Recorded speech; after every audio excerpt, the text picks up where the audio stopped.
Hello there, everyone, and welcome back to the Pretty Bowls podcast with an extra special live Friday lunchtime edition as we react to the Europa League group stage draw.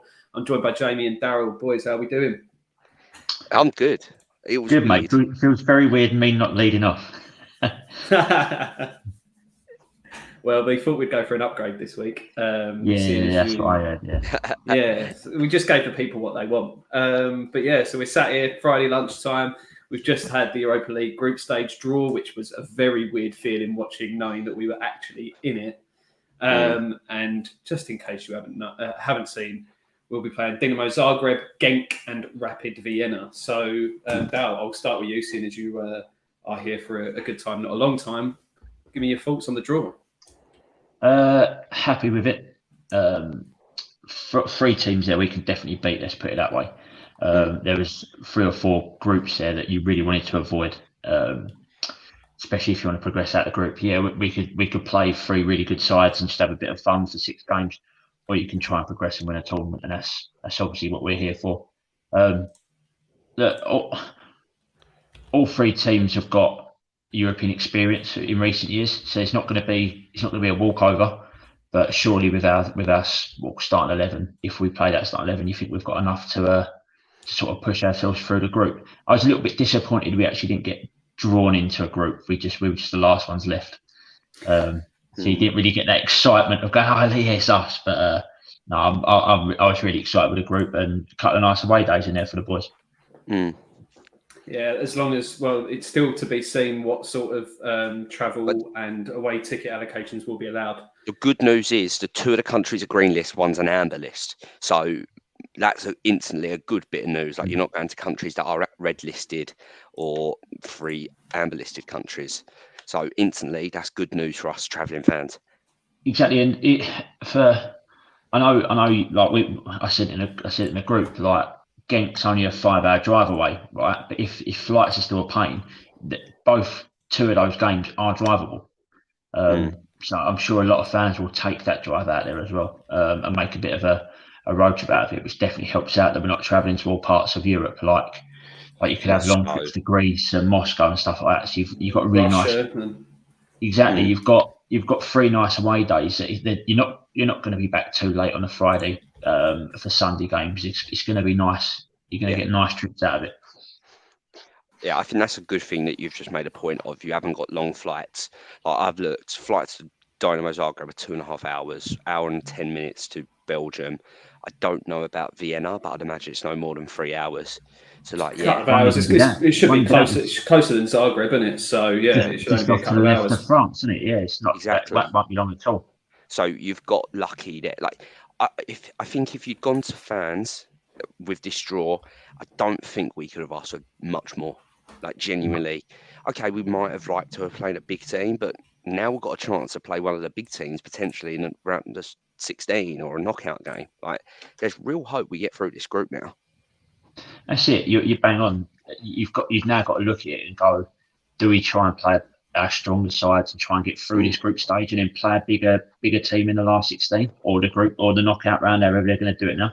But there's definitely potential for up until Christmas to have some really good European nights, especially at the London Stadium. Big time. I think that's the thing, isn't it? I mean, it'll be.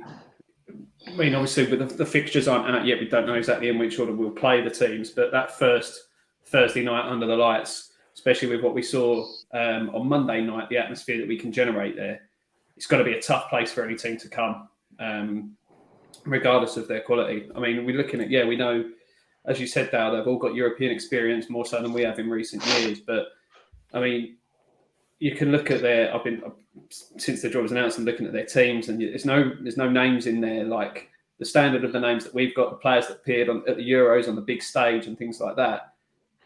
We should probably look at ourselves as be disappointed if we don't at least come second in this group. Yeah, like, and you also look at other teams like Leicester have got really bad draw. Like, not just in terms of, like, Napoli are great. Napoli are one of the better teams. But then they've got Spartak Moscow and League Warsaw. You're going to Poland and Moscow. Like, that's journeys. Like, so I'm just looking. They are 3 horrible, horrible teams to play away as fans as well. Like, all right, Napoli, like you're going to Italy, but Napoli's fans are well renowned for not being the nicest. Obviously, Polish and Russian fans are known for not being the nicest as well. So you've got 3 quite nasty, horrible away trips there. Won't be easy. I was just looking at the odds for our group specifically. We're 10-11 to win the group. Is that out? Where's that out, Higo? I'm on Bet365. So we're 10-11. Dinamo Zagreb 11-4. Vienna 9-2. Genk 6-1. And if you want to change that to the outright betting for the tournament, we're joint favourites at 14s with Leicester and Napoli. But that's obviously before the Champions League teams drop out. So that's the big caveat there. But yeah, joint favourites at 14s. Who'd have thought that? Just ahead of Lazio and Bayer Leverkusen at 20s. Madness. Like, I'm just looking at the other groups. Like Leicester are 13-10 to win their group. Like Rangers, like I think in terms of Frankfurt are odds on to win their group. Lazio are odds on, and only us. We've got 3. There's 3 teams that are odds on to win their group, and we're one of them. That says a lot about this team as well. What you really want now is that first match to be at home. Get 3 points. Zagreb, probably 3 Zagreb. points. Go out there, and then you've got. So really, you're looking at 9 points normally sees you for a group in the Champions League or Europa League. So if you can go and win all 3 games at home, you've got to be pretty happy with that. So right, I've got to go back to work, fellas. Enjoy the chat. I'll leave you there. Hopefully we get a result Saturday. Tomorrow. I think we've got to use the Sundays. We're going to be doing a lot of Sundays. It's been a long day, but I'll leave you there, guys. So cheers for watching. Come your irons. See you later, boys. See you in a bit, mate. So, Jay, as someone who will obviously be going to the 3 home games, I take it you'll be going to all 3. I bought my season ticket. Oh, has it been confirmed now? Yeah, but we paid it off. Yeah. Excellent. So, which one are you looking forward to most? Which of these 3 juggernauts of European football are you looking forward to seeing rock up at the London Stadium? Looking at it, there's no big names in probably any of the 3 teams that you really want to watch play. Probably Zagreb, just because they're probably the best team in the group. There's a reason they were the 4th ranked team in the coefficient-wise in Pot 1. So they're stalwarts. They're used to European football. So them, for sure. I think it's more, I'm just excited to see what it's like to be in and around the stadiums on a Thursday night watching West Ham. Is going to be incredible. Like, I don't know how many 6 o'clock games we're going to play. That's the one thing I'm hoping we don't get. I'd like a lot of 8 o'clockers because they're just better. So I'd imagine it will be a fairly even split because it's done based on, obviously, so it'll be us and Leicester. We play at different times each game week. So they'll probably do a roughly even split, I'd imagine. But obviously that depends on home and away. So you might get 2 6 o'clocks and 1 8 or 2 8s and 1 6. So it's, fingers crossed you get the 8 o'clock ones because it's just a bit of a nightmare getting there early, isn't it? Yeah, like the likelihood I'll do is I'd work in the office that day and then just go straight from work. But I'm really hopeful now. Like, I've seen those odds. I'd thought would be about evens. I just want to get through this group. Get through the group. And then once you get to the knockout stages, I don't care who we play. If we get knocked out in a round of 16, a round of 32, whatever, because I can then say West Ham got through the group stage of a European competition. And that's the thing, isn't it? It's key that obviously with the slimmed down version of the Europa League, thanks to the Europa Conference League now, the second place team in each group doesn't automatically go through to the round of 16. So you've got the 8 teams that drop out from the Champions League. They'll be drawn against the 8 teams that come second in the group stages. So if you do come second, you're probably going to end up with a fairly tough draw to make it through to the round of 16. So that fairly easy, in inverted commas, group could be really beneficial to us because that means you are more likely to get straight through to the last 16. If you come second in your group, you could be playing a one-off game against RB Leipzig to get through to the round of 16 Europa League, potentially, or a PSG or a City. Yeah, I mean, you look at some of those groups that were drawn out in the Champions League yesterday, purely because of the way leagues were last year, and we had a couple of upsets in terms of who won their leagues, like Lille, so PSG are in pot 2, Liverpool are in pot 2, because obviously City won the league, and then Juventus were in pot 2, because Inter won the league. So it's mad of some of those groups that have been drawn out. So it's going to be really tough for those teams, which means you're probably going to get a couple of decent teams dropping out after the group stages. Yeah, like the likelihood is if you just go on roughness, you'd go Leipzig, Porto, Ajax, Shakhtar Donetsk, Get Sebastian Haller back to the London Stadium. No. To be fair, I would like to have You got watch him score a hat trick. I know Marseille were in our pot, so we couldn't have got on, but I would like to have got Marseille. They were one team I did kind of like want coming back just to see Payet. Yeah, I was talking to a friend about this, and he sort of said, "What sort of reaction do you think he would get if he came back?" Because I think most people now have sort of moved on and it's over and done with, and it's so distant past. But I think he'd still get a fairly tasty reception.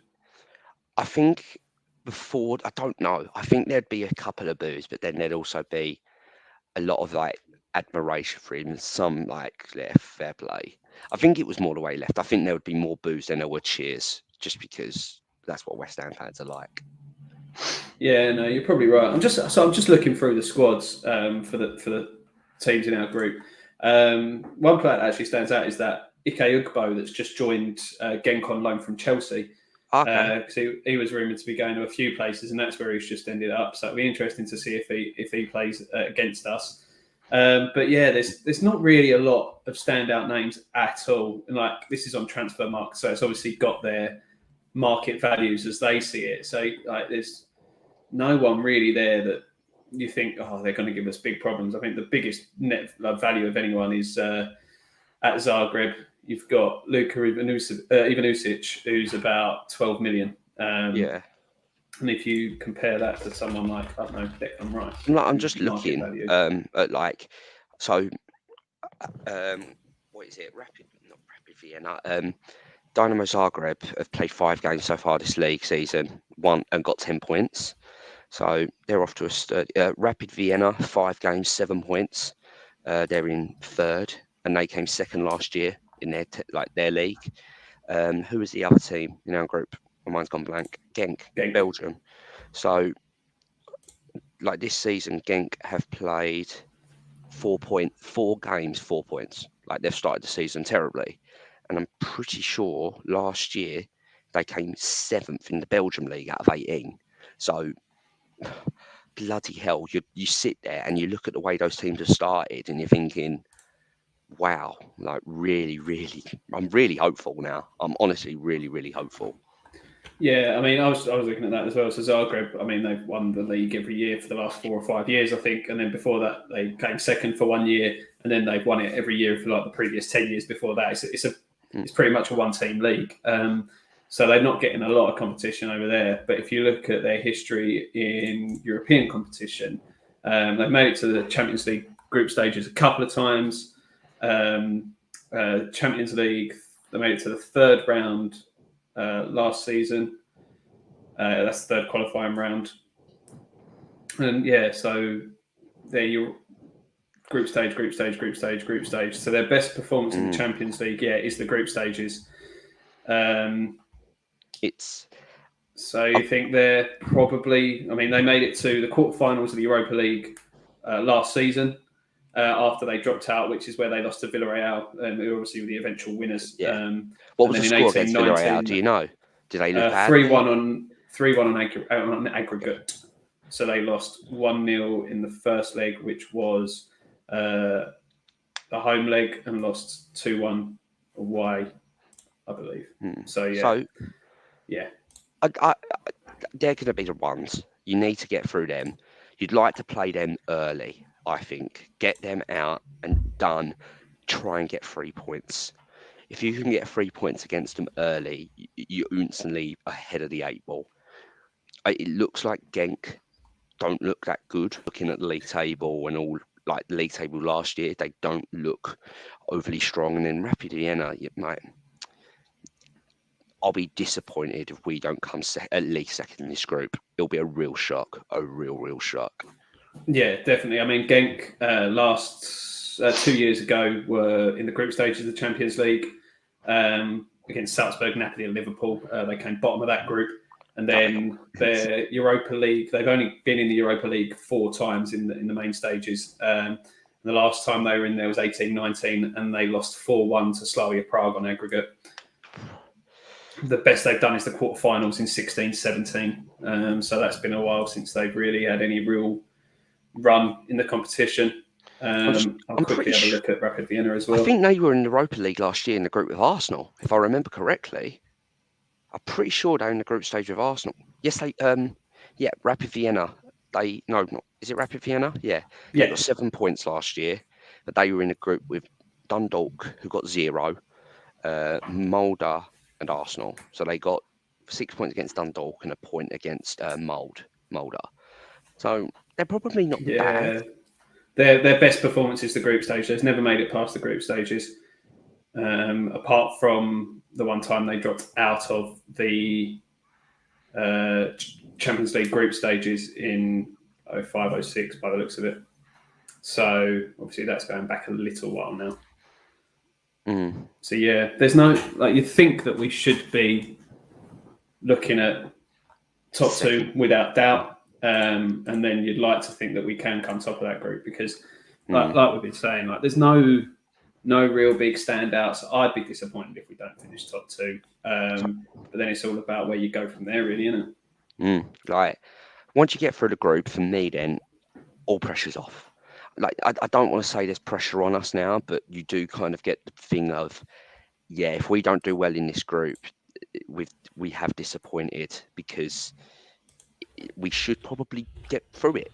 Like, and yes, I know West Ham fans out there would love Napoli away or love to have gone to Frankfurt, but just be happy we've got a nice group because not Leicester, who are a decent side, have got tough games. Like this Europa League could have killed our season, and I instantly feel like this has benefited us with the travel and everything. So I'm really optimistic now. Really optimistic.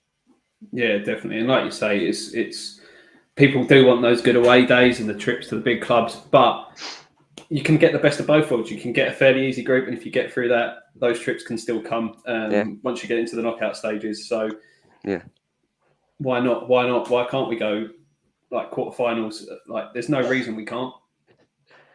Can't wait. I need to look up how the should we just book our flights to 16 Seville? well. Should we just book our flights to Seville? I've already booked them, mate. Mark Noble retirement party lifting the Europa League. Wow, absolute scenes. Yeah, so I don't know exactly how the draw works for the last 16, if it's seeded or if it's just an open draw. But so imagine it would be seeded, I think. But well, it definitely used to be, but I'm not sure now with this whole knockout thing whether it's done on like coefficient or anything. Yeah, haven't got a clue. So no, we'll cross that bridge when we come to it. Eh? Yeah, exactly. But yeah, positive news. Yeah, there we go. Anyway, we'll wrap it up there. I think that's we've said all we can say about this. So, as always, like, subscribe on YouTube, follow us on our social media, Twitter. You can see across the ticker at the bottom of the screen there, our social media handles. So, Jamie, have a good weekend. I'll be seeing you quite a lot this weekend, unfortunately. I will see. Hey, unfortunately, it's going to be a hell of a weekend. It is. There will be plenty of beers flying all weekend. So have a good one, mate. And we will speak to you all soon. And that leaves one thing left to say. Common New Irons. Common New Irons.